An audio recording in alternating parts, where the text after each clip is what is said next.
Praise the lord. మన ప్రభును మన రక్షకుడైన యేసుక్రీస్తు వారి బలమైన నామంలో మీ అందరికీ మా హృదయపూర్వక వందనములు. మన ఇంకో ఛానల్ CMW ప్రేయర్ సెంటర్ ఛానల్ని కూడా మీరు సబ్స్క్రైబ్ చేసుకోగలరు అని మా యొక్క మనవి. క్రింద డిస్క్రిప్షన్లో ఈ లింక్ ఉంటుంది, ఐకార్డ్లో కూడా ఉంటుంది, గమనించగలరు. ఈరోజు దేవుని వాక్యము, యథార్థవంతుల నీతి వారి మార్గమును సరాలము చేయును, భక్తిహీనుడు తన భక్తిహీనత చేతనే పడిపోవును. సామెతల గ్రంథము 11వ అధ్యాయము 5వ వచనము. The righteousness of the blameless keeps his way straight, but the wicked falls by his own wickedness. Proverbs chapter 11 verse 5. ఈ రోజుకు గాను కృపగలిగిన దేవుడు మనకు అనుగ్రహించిన వాక్య భాగమును బట్టి ధ్యానించుకుందాము.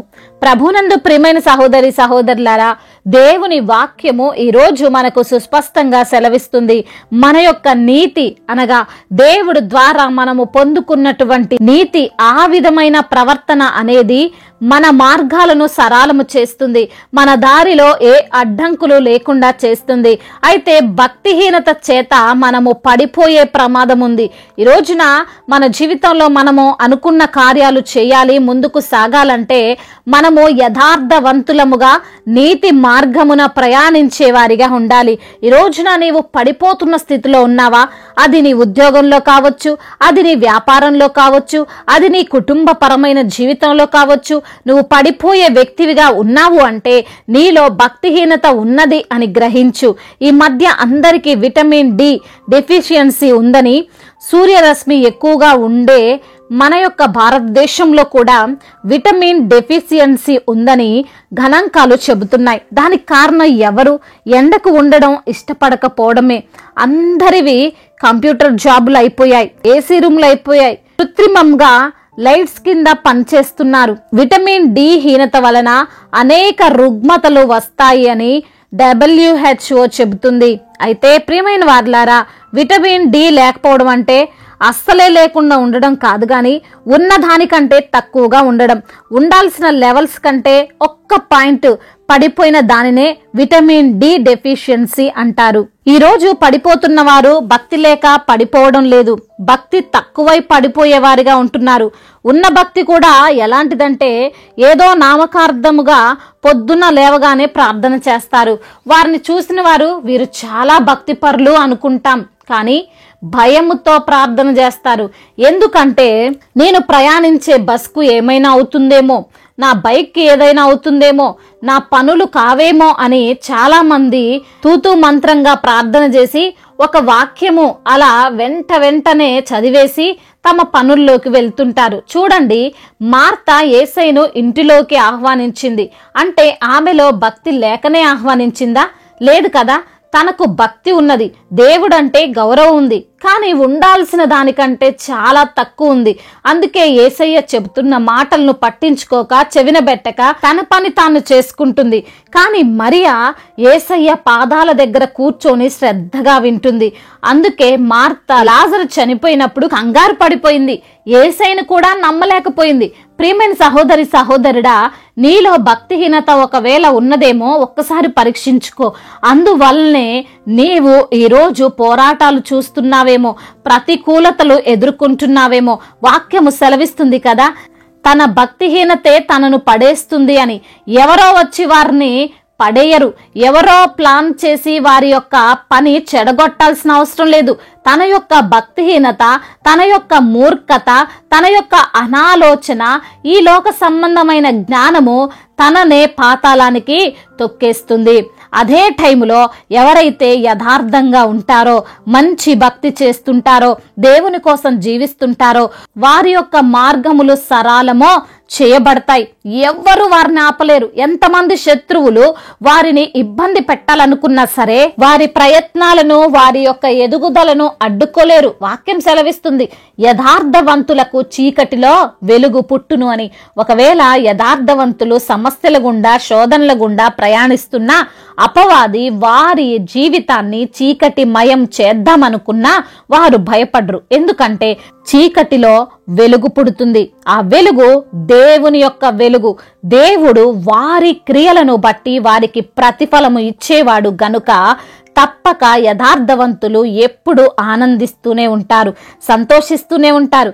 కాబట్టి ఈ మాటలు వింటున్న ప్రియమైన సహోదరి సహోదరులారా, ఈ సమయంలో దేవుడు మనకు ఒక మంచి అవకాశం ఇస్తున్నాడు. మనము యథార్థంగా ఉన్నామా, భక్తిహీనులుగా ఉన్నామా అని ఒక్కసారి పరీక్షించుకుందాం. మనము పడిపోవడానికి కారణం ఒకవేళ మన భక్తిహీనతే అయితే భక్తిహీనతను తొలగించుకొని దేవుని యందు భయభక్తులు కలిగి జీవించుదాం. ఒకవేళ నీవు ఈరోజు యథార్థంగానే ఉన్నావా అయితే దేనికి భయపడకు. దేవుని యొక్క సహాయమో నీకు తప్పక ఉంటుంది. ఎవరు నిన్నో పడవేయలేరు. దేవుడి మాటలను దీవించి మన హృదయములో ఫలింపచేయునుగాక. వాక్య భాగమును బట్టి ప్రార్థించుకుందాము. ప్రతి ఒక్కరు కూడా ప్రార్థనల్లో ఏకీభవించగలరు. ప్రార్థన. సర్వశక్తిమంతుడా, సర్వాధికారి, గొప్ప తండ్రి, మీ ఘనమైన నామాన్ని బట్టి వందనాలయ్యా, స్తుతులు స్తోత్రములు తండ్రి. నమ్మదగిన దేవుడవు, సహాయకుడవు తండ్రి, మీకు స్తోత్రములయ్యా. అయా యథార్థవంతుల నీతి వారికి మార్గమును సరాలము చేస్తుందని, భక్తిహీనుడు భక్తిహీనత చేతనే పడిపోతాడని ఈ రోజున తండ్రి వాక్యము ద్వారా సూటిగా తేటగా మాతో మాట్లాడారు. అవును ప్రభువా, భక్తిహీనులముగా మేము ఉండకూడదని, యథార్థవంతుల మార్గము రాజమార్గమని, చీకటిలో వారికి వెలుగు పుడుతుందని, అయా మేము యథార్థమైనటువంటి భక్తితో యథార్థముగా తండ్రి మీ కొరకు జీవించే వారముగా మేము ఉండాలని ఈ రోజున తండ్రి వాక్యము ద్వారా మీరు మాకు తెలియజేశారు. మమ్మల్ని ఎంతగానో సరిచేశారు, ధైర్యపరిచారు, బలపరిచారు. అందును బట్టి మీకు కోట్లాది కోట్ల స్తుతులు స్తోత్రములు చెల్లిస్తున్నాం. ఎందరైతే బిడ్డలు ఈ రోజున నా తండ్రి అయా దుఃఖముతో ఉన్నారో వారి యొక్క దుఃఖమును కొట్టివేసి వారికి సంతోషమును అనుగ్రహించండి. అనారోగ్యముతో ఉన్నారో ప్రభా, వారికి ఉన్న అనారోగ్యమును కొట్టివేయండి. వారికి ఉన్న బలహీనతలు తీసివేయండి. శారీరక రుగ్మతలన్నిటి నుండి విడుదల దయచేసి ప్రభా, సంపూర్ణ ఆరోగ్యము ప్రతి ఒక్కరికి మీరు దయచేయండి. అయా మీరు పొందిన దెబ్బల చేత బిడ్డలకు స్వస్థత కలుగుతుంది. కాబట్టి ప్రభా విశ్వసిస్తున్నాం, నమ్ముతున్నాం. బిడ్డల జీవితాల్లో అద్భుతమైన కార్యాన్ని జరిగించి స్వస్థతను అనుగ్రహించమని బ్రతిమిలాడుకుంటున్నాం. ఎందరైతే బిడ్డలు అప్పుల ఊబిలో కూరుకుపోయారో వారిని మీరు లేవనెత్తండి. అయా వారికి ఉన్న అప్పులను కొట్టివేయండి, ఆర్థిక సమస్యలను తీసివేయండి. అయా వారి యొక్క గృహములో సమృద్ధిని దయచేయండి. అదే విధంగా జాబు విషయంలో ప్రభా మీరు సహాయం చేయండి. ఏ జాబు లేక ప్రభా బిడ్డలు ఉంటుండగా ప్రభా సరైన జాబును వారికి మీరు అనుగ్రహించండి. అయ్యా చేస్తున్న జాబులో ఏమైనా ఆటంకాలు ఉంటే వాటిని తొలగించండి. సమాధానకరంగా వారు చేస్తున్నటువంటి పనిలో నమ్మకంగా వారు ఉండునట్లుగా సహాయం చేయండి. కాంపిటేటివ్ ఎగ్జామ్స్ కి ప్రిపేర్ అవుతున్న బిడ్డలను మీరు జ్ఞాపకం చేసుకోండి. మీ యొక్క జ్ఞానం చేత వారిని నింపండి. ఎగ్జామ్స్ రాస్తుండగా ప్రభా వారు అనుకున్న జాబు, వారు అనుకున్న గోల్ వారు సాధించుటకు సహాయం దయచేయండి. వివాహాల విషయంలో మీ చిత్తమును బట్టి మొరపెడుతుండగా మీ చిత్తాన్ని బిడ్డల పట్ల మీరు జరిగించమని బ్రతిమలాడుకుంటున్నాం. సాటి అయిన సహకారిని మీరు అనుగ్రహించమని బ్రతిమలాడుకుంటున్నాం. గృహ నిర్మాణాల విషయంలో, ట్రాన్స్ఫర్ విషయంలో, ప్రమోషన్ విషయంలో మీరే తండ్రి బిడ్డల పట్ల అద్భుత కార్యాలను జరిగించండి. ముఖ్యంగా రక్షణ లేని బిడ్డలకు రక్షణ దయచేయండి. మారు మనసు లేని బిడ్డలకు మారు మనసును దయచేయండి. ఇంకా ప్రభా మీ యొక్క సువార్తకు చెవియొగ్గక ఉంటున్న వారి యొక్క మొండి హృదయాలను తీసివేసి మాంసపు హృదయాలను బిడ్డలకిచ్చి మీ సువార్తను ప్రభా వారు అయా వినునట్లుగా కృప చూపించండి. వినగల చెవి వారికి దయచేయండి. అయా మరి తండ్రి మీ యొక్క భారతదేశమును తండ్రి మీరు దీవించండి. అయా సమృద్ధి కల దేశముగా ఈ యొక్క భారతదేశమును నిలవబెట్టండి.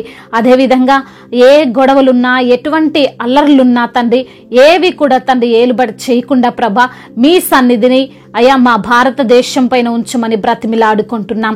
అదేవిధంగా నా తండ్రి అయా గర్భిణీ స్త్రీలను దీవించండి. అయా తల్లి బిడ్డలకు క్షేమాన్ని దయచేయండి. గర్భఫలము లేని బిడ్డలను మీరు జ్ఞాపకం చేసుకుని వారికి గర్భఫలాన్ని దయచేయండి. కుటుంబ సమస్యలు, కుటుంబ కలహాలు, భార్యాభర్తల మధ్య విభేదాలు, మరి తండ్రి ఆస్తి తగాదాలు, వీటన్నిటి నుండి కూడా విడుదల దయచేయండి. మరి సమాధానము కలిగినటువంటి గృహముగా తండ్రి ఆ యొక్క గృహమును మీరు నిలవబెట్టండి. అయా ముఖ్యంగా కోర్టు సమస్యల నుండి విడుదల దయచేయండి. అయా మరి అదేవిధంగా భూ తగాద సమస్యలన్నిటి నుండి విడుదలను అనుగ్రహించండి. ఇతర దేశాల్లో ఉంటున్న మీ ప్రియులను, మీ బిడ్డలను మీరు జ్ఞాపకం చేసుకోండి. వారు ఒంటరిగా ఉంటుండగా మీ తోడు, మీ సన్నిధి వారితో ఉంచండి. అదేవిధంగా నా తండ్రి యవన బిడ్డలందరినీ మీ చేతికి అప్పగిస్తున్నాం. యవన వయసులో మీ కాడిని మోసే కృప దయచేయండి.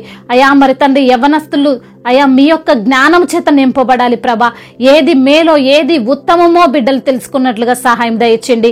వారు చేసే ప్రతి ఒక్క ప్రయత్నంలో మీరు వారికి తోడుగా ఉండండి. అదేవిధంగా నా తండ్రి దైవజనులందరికీ మీరు తోడుగా ఉండండి. సంఘాలను దీవించండి, సంఘాలను విస్తరింప చేయండి.